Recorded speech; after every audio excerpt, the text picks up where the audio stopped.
السلام عليكم ورحمة الله وبركاته أصدقاء، عاملين إيه؟ معاكم أحمد عصام. حلقة جديدة النهاردة كتبها لنا الكاتب محمد عبد القوي، حابب أشكره جدا. بدون مقدمات كتير يلا بينا نخش في حلقتنا. قبل ما نبدأ الحلقة متنساش تشترك في القناة لو أنت مش مشترك عشان يوصلك كل جديد وتفعل زر الجرس. يلا بينا. بابا احكي لي حدوته مرعبة برضو. ايوه، ماما كانت واقفة عند باب الأوضة وبصت لبابا بضيق وقالت له: بس يا سامي بقى، بتحكي له الحدوته من هنا ويفضل مرعوب وينام زي كل يوم. بابا بص لي وهو بيضحك وبعدين قال لي: طب ايه رأيك بلاش رعب النهارده واحكي لك حدوته الديب والسبع خرفان. قلت له اني سمعتها قبل كده، بس ما كانش راضي يحكي لي حدوته جديده بتخوف، فكنت لسه هعيط فقال لي: خلاص خلاص هحكي لك. ولقيت بابا بيفكر كأنه بيفتكر قصة، لحد ما عينه جت على الدب القطن الأبيض اللي اشتريته أنا وهو النهاردة، واللي كان طويل قوي في طول بابا تقريبا. وبعدين قال: اسمع يا سيدي. ماما لقيتها سايبة الأوضة ورايحة على أوضتها وهي بتقول: خليك بقى، ولو جيت تعيطلي بالليل هسيبك، أنا ماشية، أنا أصلا بخاف. كمل بابا وبدأ يحكي. بيقولوا كان في زمان ممرضة شغالة في مستشفى، وهي مروحة في مرة شافت دب قطن موجود في فاترينة محل الهدايا. بصيت للدب على طول وانا بقول: زي ده يا بابا؟ فبابا ضيق عينه بشكل مرعب وهو بيقول: ايوه. وبعدين كمل: الست دي بقت كل ما تروح كل يوم من الشغل تشوف الدب ده، وكل شوية تحس ان هي بتتعلق بيه اكتر، لحد ما في يوم جت تسأل على سعره ولقيته مش غالي خالص، فقررت تشتريه. طبعا لما روحت ووريته لجوزها ما اهتمش قوي. المهم، لمدة شهر الست كانت كل ما تروح تلاقي البيت مترتب والاكل جاهز، فتوقعت ان جوزها اللي بيعمل كده طبعا، لانه بقاله فترة بيروح من الشغل بدري فبيملى وقت فراغه. فقررت انها تفاجئ جوزها وتفرحه زي ما فرح. فجت يوم الاجازة صحيت بدري وقامت عامله له فطار فيه كل الاكل اللي بيحبه. فجوزها استغرب وقال لها: ايه المناسبة يعني؟ فقالت انها بتشكره على اللي عمله معاها الفترة اللي فاتت من توضيب البيت وتجهيز الاكل. بس اتصدمت لما لقت جوزها رفع حاجبه في دهشة وقال لها: بس انا ما عملتش ده كله. امال مين اللي كان بيعمل كده يا بابا؟ ما هي الست سألت نفسها السؤال ده برضه، يا ترى مين اللي بيدخل البيت ويساعدها كل يوم في الحاجات دي؟ ففي يوم عملت نفسها انها رايحة الشغل، فتحت باب الشقة وخرجت، وبعدها بدقايق قامت دخلت تاني. قلبها اتقبض لما سمعت صوت جاي من المطبخ مع ان مفيش حد في البيت. قربت من المطبخ بالراحة عشان الشنطة تقع منها من الرعب. ليه؟ شافت ايه؟ شافت الدب القطن اللي كانت شارياه واقف قدام البوتاجاز ماسك معلقة وعمال يحرك فيها في طاسة الزيت المقلي. أول ما بابا قال الجملة دي بصيت للدب اللي كان محطوط على التسريحة اللي قدامي بالظبط. قلبي اتقبض وبابا كمل: صرخت، وأول ما الدب شافها مسك طاسة الزيت ورماها في وشها قبل ما تقع في الأرض ويغمى عليها. بعد ما قضت فترة كبيرة في المستشفى قامت الست ووشها ملفوف عليه شاش قبل ما يخش عليها جوزها ويقول لها انه هيطلقها عشان مش هيعرف يعيش معاها وهي في الحالة دي. الست انهارت من العياط وفضلت كل شوية تكرر على الدكاترة قصة الدب القطن قبل ما تدخل مستشفى الأمراض العقلية عشان افتكروها اتجننت. وبعدين بعد فترة جالها الراجل اللي اشترت منه الدب القطن وقال لها انه مصدقها، فاستغربت ان حد صدقها، فقرب من ودنها وقال لها: لقيت بابا بيقرب من ودني وبيقول: اصل القطن اللي الدب ده محشي بيه بيجي من مشرحة الموتى، قطن ميتين. وسابها ومشي. جسمي اترعش اول ما بابا قال لي القصة دي، حسيت الدنيا ساقعة قوي. بابا هو الدب ده برضه محشي بقطن ميتين؟ قلتها لبابا وانا بشاور له على الدب القطن اللي قدامي. بابا فكر شوية وبعدين قال ايوه. عيني برقت وقلبي دق بسرعة من الخوف. بجد؟ بابا ضحك وهو بيقول نام يا جبان نام، قطن ميتين ايه بس. غطاني وقرب من باب الأوضة عشان يخرج وقال لي تصبح على خير. وكان لسه بيحط ايده على النور. لا لا، سيب النور شغال، قلتها وانا عمال ابص على الدب اللي قدامي. فبابا ضحك وخرج. كنت نايم على السرير وانا عمال ابص على الدب. كنت خايف قوي، فضلت مبرق فيه حاسس ان لو شلت عيني من عليه هلاقيه قام وجه ناحيتي، بس عيني غفلت غصب عني ونمت. صحيت بعد شوية كنت بفتح عيني بالعافية، بس لقيت الدنيا ضلمة. تقريبا بابا دخل وقفل النور بعد ما انا نمت. نور اللمبة اللي بابا بيشغلها برا كانت منورة الأوضة حبة، بس حبة صغيرين يعني. لما ركزت قدامي حسيت ان انا شفت حاجة غريبة، فدعكت عينيا كده عشان اتأكد ان مش بيتهيألي، بس كانت لسه موجودة. كأن في حد واقف قدام المراية بتاعت التسريح، وكان طالع صوت منه، صوت لحن بيعمله ببقه. ده ده الدب القطن بتاعي.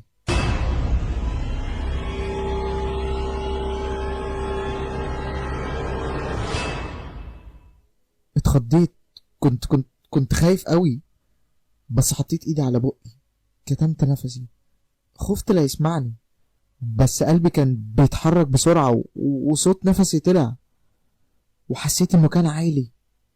فجأة لقيت عين بتبصلي من المراية، عينين سودا وصغيرة، عينين الدب. ساعتها لقيت صوت اللحن اختفى، ولقيت الدب بيلف بالراحة. غمضت عيني بسرعة وعملت نفسي نايم. حسيت بجسمي كله بيترعش. كنت خايف، بس مش عارف اعمل ايه، لو اتكلمت هيسمعني. كنت مغمض عيني وبتخيل انه بيبص عليا، فخفت ولقيتني بعيط غصب عني. بعدها سمعت صوت التزييقة بتاعت الدب القطن لما بحركه. الصوت كان عمال يقرب، وكل ما اسمع الصوت بحس جسمي بيترعش اكتر. عمال اتنفس بسرعة، ما بقتش عارف اتنفس، لحد ما الصوت وقف جنب سريري.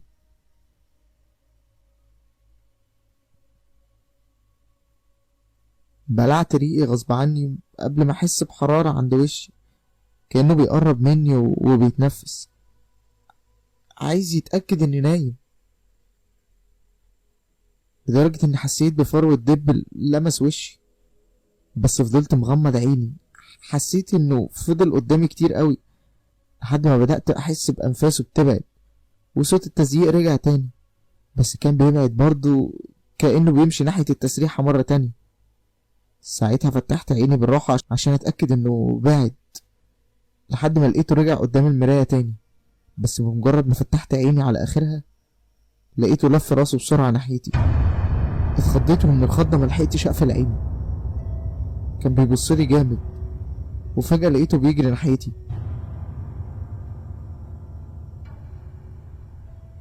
اترعبت فغمضت عيني بسرعة وصرخت. فضلت اصرخ لحد ما سمعت صوت من عند الباب. مازن.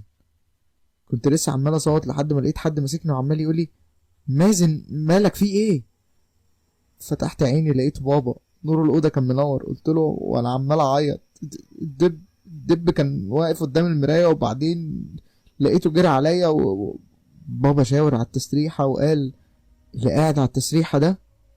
بصيت فلقيت الدب زي ما كان على التسريحه ومفيش اختلاف، زي ما كنت سايبه بالظبط، مش عارف ازاي. لقيت بابا بيقول قلتلك بلاش رعب، اديك نمت تحلم بيها اهو. بس انا ما كنتش بحلم، انا متأكد. طب يا سيدي انا هفضل قاعد معاك لحد ما تنام ونشوف اخرة الدب ده ايه. بصيت على الدب وافتكرت اللي حصل، فقلت له لا لا انا هاجي انام جنبكم.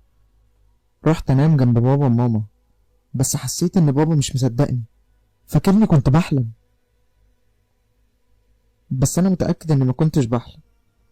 نمت وسطهم وماما قالت لي مش قلتلك بلاش يا جبان. هي كمان فاكراني بتخيل، محدش مصدقني، بس غمضت عيني ونمت. لما صحيت تاني يوم قلت لبابا نرمي الدب ده او نرجعه، واني مش عايزه، بس كنت كل ما اقوله يضحك عليا ويقول عليا جبان، وما كانش بيرضى يرميه وبيقول لي حرام هنرميه ليه. فقلت له طيب حطه في الصالة او اي حتة تانية. فقال لي ان عنده فكرة احسن. قال لي ان قبل ما انام هيحطه في الدولاب بتاعي ويقفل عليه بالمفتاح. فكرت شوية وقلت له ماشي، هو اكيد مش هيعرف يخرج. وفعلا قبل ما انام بابا حطه في الدولاب وقفل عليه. كنت خايف برضه، بس لما لقيته مش موجود قدامي ما بقتش خايف قوي، بس خليت بابا ما يطفيش النور ونمت. وفعلا فكرة بابا نجحت. صحيت تاني يوم والدب متحركش ولا حاجة. عدى يوم والتاني وما بقتش خايف، وبقيت اطفي النور عادي، لحد ما في يوم صحيت على صوت خبط. كان خفيف قوي وسمعته بالعافية. فتحت عيني وحاولت اركز، افتكرته في الاول جاي من عند باب الشقة، بس اكتشفت ان صوت الخبط جاي من الدولاب. اترعبت ساعتها، كنت عايز اقوم اجري، بس حسيت ان رجلي مش راضية تتحرك. صوت الخبط كان عمال يعلى. كنت خايف قوي، بس صوت الخبط بقى جامد لدرجة ان الدولاب كان عمال يتهز. حسيت انه هيتكسر. عمال ابص حواليا مرعوب، عايز حد يجي يلحقني، لحد ما سمعت صوت كأن خبطة فتحت الدولاب.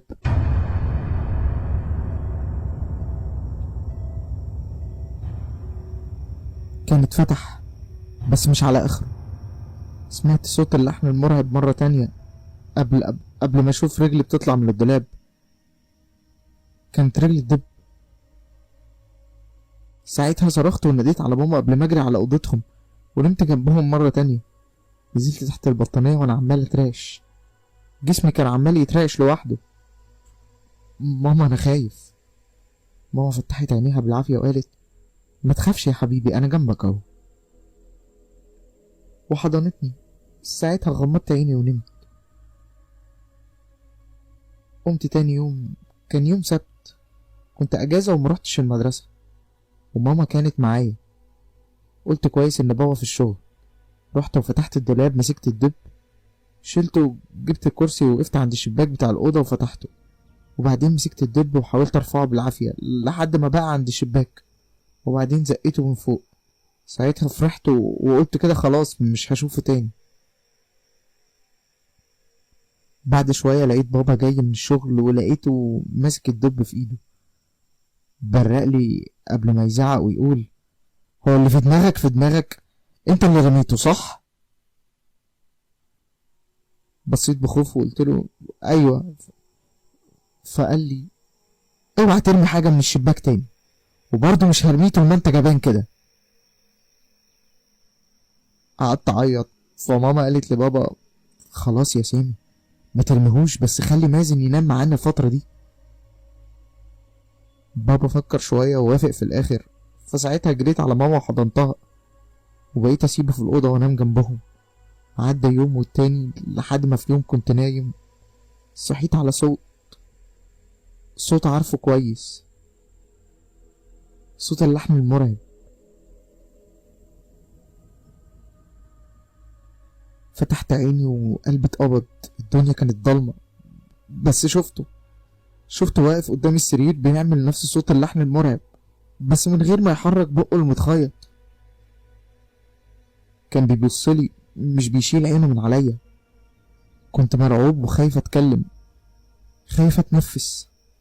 فضل باصص لي شويه قبل ما يتحرك من ناحيه الباب ويخرج بالراحه، وهو عمال يطلع نفس صوت اللحن المرعب. كنت عايز اصحي بابا بس خفت، مش هيصدقني وهيفضل يزعقلي. رفعت راسي لقيته عمال يمشي في الشقه، مش عارف بيعمل ايه. وقف وحرك راسه ناحيتي. نزلت راسي بسرعه وغمضت عيني. عيطت تاني، مش عارف اعمل ايه. معرفتش انام، سامع صوته عمال يتحرك في الشقة. فضلت صاحي لحد ما بابا قام وراح الشغل.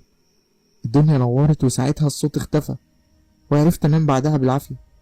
بس ملحقتش عشان قوموني وراح المدرسة.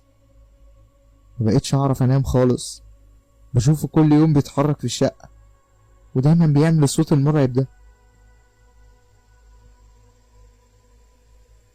لما بقول محدش بيصدقني، بيقولوا بتخيل، بحلم، بكدب عشان انام جنبهم.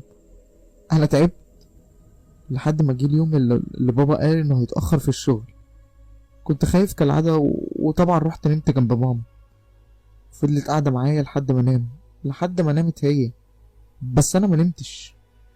فضلت فاتح عينيا خايف اغمضهم لحد ما سمعت صوته في الشقة، في الصالة، صوت تزييق ولحن انا عارفه كويس. اتعدلت من مكاني عشان ابص عليه. اول مرة عدى من قدام الأوضة، وطيت عشان ما يشوفنيش، وطلعت تاني بعدها. لمحته بيعدي تاني، بس كان ماسك المرة دي في ايده حاجة. ايوه، دي السكينة الكبيرة اللي في المطبخ. قلبي اتقبض ساعتها وخفت قوي. بعد كده سمعت صوت بعديها كأنه بيقطع حاجة على الرخامة بتاعة المطبخ. بابا ما كانش موجود، يعني مش هيقول لي بحلم او بكذب، ومفيش حد هيزعقلي. فعملت الحاجة اللي نفسي اعملها من زمان. صحيت ماما، صحيتها بالراحة وانا بقول لها: ماما، ماما اصحي. ماما صحيت وهي بتحاول تفتح عينيها وبتقول لي: عايز حاجة يا مازن يا حبيبي؟ وطي صوتك. وطت صوتها فعلا وهي بتقول لي: في ايه مالك؟ قلت لها: سامعة الصوت ده؟ اتعدلت سنة على السرير وركزت شوية وبعدين قالت: ايوه، صوت حد بيقطع حاجة. هو بابا جه؟ اول ما قالت ايوه فرحت واترعبت في نفس الوقت، يعني مش بحلم ولا بتخيل زي ما بابا بيقول. لقيتني بدمع غصب عني وبعدين حركت راسي وانا بقول لها: لا، ده مش بابا. لقيتها رفعت حاجبها وهي بتقول: مش بابا؟ امال مين؟ ده الدب. ماما ضحكت في الاول، افتكرتني بهزر، بس لما لقيتني لسه خايف حسيت انها خافت شويه. وبعدين لقيتها قامت من مكانها وقالت لي: طب خليك قاعد هنا ما تتحركش. هزيت راسي. ماما خرجت من باب الاوضه وهي بتتحرك بالراحه على طراطيف صوابعها. لقيتها بتعدي الطرقه ووقفت وبدات تتحرك ناحيه باب الاوضه بالراحه. ماما اكيد بقت قدام باب المطبخ دلوقتي. صوت التقطيع لسه شغال. لا، ثانيه واحده، ده بطل، مفيش صوت خالص. كنت لسه بقرب ناحيه فجأة سمعت صوت ماما بتزعق. ماما بتقول: الحقني يا مازن. لقيتني واقف مش قادر احرك رجلي. اعمل ايه؟ الحقني يا مازن، الدب، الحقني. صرخت وقعدت انادي عليها: يا ماما، يا ماما، وفضلت واقف بعيط. فجأة لقيت ماما خرجت من المطبخ وقالت لي: مش بقولك الحقني يا جبان؟ وبعدها سمعت صوت ضحك جاية من المطبخ. كان صوت ضحك بابا. رحت ناحيتها وانا بمسح دموعي، وبعدين دخلت المطبخ لقيت بابا واقف عند الرخامة وبيقطع طماطم. وماما بقول له: بابا جه عشان اقوم اعمل لك تاكل. بيقول لي: لا، ده الدب. بابا قعد يضحك ويقول: ما هو نايم، هو داري بحاجة.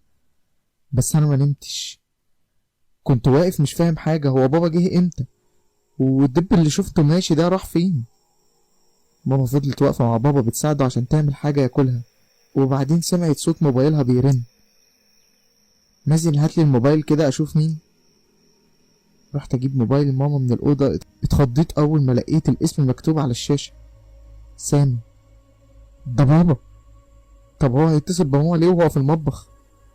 ايدي كانت بتترعش بس رديت: الو، نايمين ولا صاحيين؟ ده صوت بابا. بابا؟ مازن، انت لسه صاحي؟ اديني ماما اكلمها. ايدي وجسمي كلهم كانوا بيترعشوا. كنت مرعوب، لو ده بابا امال مين اللي في المطبخ ده؟ اخدت الموبايل ومشيت ناحية المطبخ وجسمي كله بيترعش. بصيت على الشخص اللي كنت فاكره بابا، كان لسه واقف عند الرخامة وبيقطع جزر. ماما اللي كانت واقفة عند البوتاجاز بصت لي وبصت على الموبايل وقالت مين. اديت لها الموبايل من غير ما اقول ولا كلمة، وانا مش قادر اشيل عيني من على الشخص اللي واقف يقطع الجزر. ماما حطت الموبايل على ودنها وقالت الو. بعدين لقيت الرعب ملا وشها، برقت وبصت بصة سريعة كده على الشخص اللي كانت فاكرة ان هو بابا، وطول ما هي حاطة الموبايل على بقها بتقول مم مم من غير ما تقول كلمة زيادة. وبعدين قالت طب خليكي معايا ثانية واحدة، وقالت لي تعالى معايا كده يا مازن، هنروح نجيب حاجة من الأوضة. وصوتها كان مهزوز جدا. ورحت لها ومسكت ايدي، كانت دايسة عليها جامد وكانت كاتمة سماعة الموبايل بإيديها التانية عشان صوت بابا اللي كان عمال يسأل لو في حاجة ما يبانش. كنا لسه هنخرج من باب المطبخ، لقيت الشخص وقف تقطيع وقال مين يا دينا؟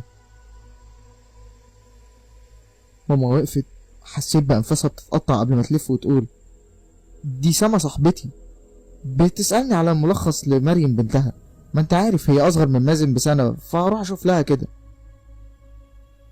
كمل تقطيعه وبيحرك راسه وهو بيقول أيوة صح. فماما ابتسمت له ولفت وخدتني في ايديها بعد ما خرجنا من باب المطبخ. لقيناها اتكلم تاني وقال بس مال صوت سما بقى خشن كده ليه؟ عامل زي صوتي. شفت الرعب في عين ماما اللي صرخت وهي بتقول اجري يا مازن، اجري على الأوضة بسرعة. جريت قدام ماما اللي كانت عمالة تجري ورايا وهي ماسكة الموبايل وفي نفس الوقت بتصرخ الحقنا يا سامي، الحقنا بسرعة. كان بيجري ورانا بس كان بطيء، خطوات رجله كانت غريبة كأن عنده رجل طويلة ورجل قصيرة. الموبايل وقع من ماما وهي بتجري، سابته وكملت جري. وصلنا الأوضة ورزعت الباب وقفلته بالترباس. ماما قعدت ورا الباب وهي بتعيط وانا عمال اصرخ مرعوب. ماما فضلت قاعدة شوية بس ما كانش فيه صوت بره، الدنيا كانت هادية خالص. ماما كانت لسه هتقوم من ورا الباب، فجأة لقينا رزع على الباب. ماما وانا اتخضينا قبل ما ترجع تقعد ورا الباب تاني. الرزع بدأ يتكرر مرة ورا التانية، بقى أقوى وأسرع. مع كل رزعة كان جسمي بيتنفض. ماما كانت مغمضة عينيها وعمالة تعيط لحد ما لقيتها صرخت مرة واحدة حرام عليك، انت عايز ايه مننا؟ الخبط وقف، اختفى. ماما فتحت عينيها وبصت لجنب كأنها بتفكر ممكن يبقى ماشي فعلا. كانت لسه هتقوم وبتلف ناحية الباب، فجأة لقينا حاجة كبيرة زي السكينة تقريبا موجودة في العدة بتاعت بابا. شقة الباب كانت هتيجي في وش ماما لولا انها كانت بعيدة عن الباب حبة صغيرين. صرخت ماما وصوتت، رجعت خطوة لورا. فضل يشق في الباب بالسكينة دي أكتر من مرة، ومع كل مرة ماما كانت بتصوت وأنا جسمي كله كان بيترعش. ماما فضلت ترجع لحد ما بقت واقفة قدامي بالظبط. غمضت عيني وحطيت إيدي على ودني من الخوف، بس آخر رزعة كانت كافية تخليني أسمعها. وأفتح عيني لأنها فتحت الباب. دخل، كان لسه في شكل بابا وماسك في إيده سكينة. صرخنا من الرعب. نور الأوضة كان كل شوية يعلق ويطفي، بس كان بيرجع بسرعة، وهو كان بيقرب. ماما كانت بتترجاه يسيبنا، في كل مرة النور كان بيطفي كنت بشوف شكل الدب القط، بس كان مختلف شوية. كان شكله مرعب، متبهدل ووشه بايظ وعليه بقع حمرا زي لون الدم. ماما كانت فاردة ايديها كأنها بتحميني. كان عمال يقرب اكتر لحد ما بقى في وشنا بالظبط. رفع السكينة ولسه سمعنا صوت باب الشقة بيتفتح كأنه اتكسر. أكيد ده بابا. الشخص اللي واقف قدامنا انتبه للصوت ولف راسه سنة بسيطة، فماما جريت عليه وزقته بكل جسمها. وقع وماما وقعت هي كمان. ماما صرخت، ما كنتش عارف ليه، بس بعدها لقيته زق ماما اللي اترمت على الأرض والسكينة كانت في بطنها. حسيت بقلبي بيوجعني قبل ما اصرخ غصب عني. فضلت اعيط. شد السكينة من بطنها وطلع بره ناحية الصوت، وانا جريت على ماما كانت عمالة تكح دم. ما كنتش عارف اعمل ايه لحد ما سكتت خالص، ما بقتش تتكلم. قعدت انادي ما كانتش بترد عليا. كنت عمال اعيط بس كنت سامع بره ضرب وصرخات. بابا اكيد كان بيضربه. كنت خايف اطلع. رقدت في حضن ماما على الارض وغمضت عينيا. مش عارف قد ايه لحد ما سمعت حد بيقول: مازن، مازن انت كويس؟ بصيت لقيته خاله سامي. اسمه زي اسم بابا، ايوه، اخو ماما. شاورت له على ماما وجري عليها بسرعة وشالها. كان عمال ينادي عليها. خرجت وراه لقيت بابا واقف بره. اتنين لابسين لبس بوليس وماسكينه. عمال يشاور على الدب اللي كان مرمي على الارض ويقول: هو اللي قتلها. ماشي يا مازن يا حبيبي، خلاص روح اقعد مع خاله بره. الظابط بصلي وقال لي: شايف ايه يا دكتور؟ خبرتك الكبيرة كدكتور نفسي اكيد عندك تفسير اللي حصل. اتنهدت بعد تفكير مش كتير وقلت: مازن طفل لسه 10 سنين، والصدمة اللي حصلت له مش قليلة. طبيعي عمره ما يتخيل ان ابوه يقتل امه. عقله مش قادر ولا هيقدر يتقبل الحقيقة دي. وطبعا كونه لسه صغير وخياله واسع، ده اللي ادى ان عقله يختلق قصة زي دي متكاملة. طبعا فيها فجوات كتير، زي انه ما شافش ابوه وهو بيتخانق مع الدب على حد ذكر، وقال ان ابوه كلمهم فاستنجدت بيه عشان يجي يلحقهم، مع انه كان خاله اللي بيتصل وقالت له يجي يلحقها. ده غير بصمات جوزها اللي على السكينة زي ما حضرتك قلت. طيب وسامي جوزها قال نفس كلام الطفل. سامي زي ما قلت لك عنده تاريخ مرضي طويل مع الانفصام، شيزوفرينيا، ويمكن دي كانت سبب الخلافات الكبيرة اللي بينه وبين أخو مراته، واللي كان دايما بينعته بالجنون. فسامي كان محرج على مراته إنها تكلم أخوها. هو خف، بس ده مش معناه إن الحالة مش ممكن ترجع له تاني وتخليه يقتل مراته بالشكل القاسي ده، بالذات بسبب الخلافات اللي كانت موجودة في الفترة الأخيرة بعد سوء حالته، واللي خلته يستعين بأسطورة الدب المتحول ده اللي كلنا عارفينها، ولفق التهمة للدب اللي أخده من أوضة الطفل ورماه في الصالة. ده غير إنه حاول يقتل أخوها بعد ما وصل، بس حضراتكم وصلتوا في الوقت المناسب بعد مكالمة جات لكم من الجيران بعد أصوات الصراخ اللي كانت طالعة من الشقة. وعامة سامي هيفضل في المستشفى تحت المراقبة لحد ما نتأكد. شكرا يا دكتور. رحت لبابا المستشفى، بيقولوا عيان. شفته كان قاعد على السرير وعمال يبص حواليه كأنه خايف من حاجة. أول ما شاف خاله سامي لقيته اترعب وقعد يصرخ وطلب إنهم يخرجوه، وطلب كمان إن أروح أسكن مع عمي علي وما أقعدش مع خاله. مش عارف ليه. أول ما قعدت معاه لقيته قال لي: مازن، مازن يا حبيبي، أنت عارف إن بابا ما قتلش ماما صح؟ أنت عارف إن الدب صح؟ أيوة يا بابا، بس هو ليه بيعمل كده؟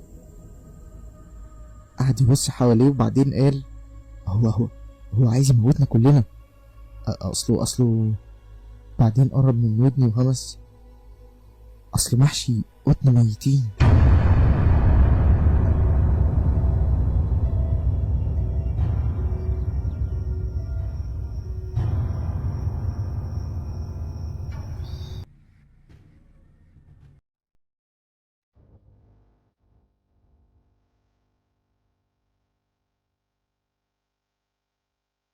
وبكده تكون خلصت حلقة النهاردة. حابب أشكر الكاتب محمد عبد القوي، وما تنسوش تشتركوا في القناة عشان يوصل لكم كل جديد. متنسوش تفعلوا زر الجرس وتعملوا لنا لايك لو القصة عجبتكم، وتسيبوا لنا رأيكم في الكومنتات. وأي حد حابب يحكي لنا موقف غريب أو قصة من كتاباته يبعتها لنا على الفيسبوك، هتلاقوه في الديسكريبشن تحت. شكرا، كنت معاكم أحمد عصام.